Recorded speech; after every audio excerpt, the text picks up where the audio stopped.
ಒಂದು ಸಮಾಜ ಸೇವೆಯನ್ನು ಮಾಡ್ತಕ್ಕಂಥ ಶಕ್ತಿಯನ್ನು ಅವರಿಗೆ ಕೊಡಲಿ, ಉನ್ನತ ಸ್ಥಾನ ಅವರಿಗೆ ಸಿಗಲಿ ಅಂತಕ್ಕಂಥ ಆರೈಕೆಯನ್ನು ನಿಮ್ಮೆಲ್ಲರ ಪರವಾಗಿ ಹಾರೈಸ್ತಾ ಇವತ್ತು ಅವರಿಗೆ ನಾನು ಆತ್ಮೀಯವಾಗಿ ಒಂದು ವೇದಿಕೆಯಲ್ಲಿ ಸ್ವಾಗತಿಸ್ತೇನೆ.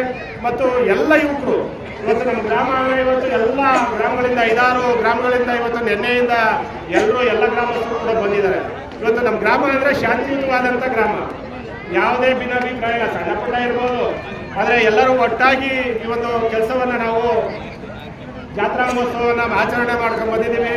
ಹಾಗಾಗಿ ತಮ್ಮೆಲ್ಲರಿಗೂ ಎಲ್ಲ ಗ್ರಾಮದ ಭಕ್ತಾದಿಗಳಿಗೂ ಮತ್ತು ವಕ್ತೃಗಳಿಗೂ ಮತ್ತು ಮುಖಂಡರಿಗೂ ಕೂಡ ನಾನು ಅಭಿನಂದನೆಗಳನ್ನು ಮತ್ತು ಕೃತಜ್ಞತೆಗಳನ್ನು ಸಲ್ಲಿಸಲಿಕ್ಕೆ ಬಯಸ್ತೀನಿ.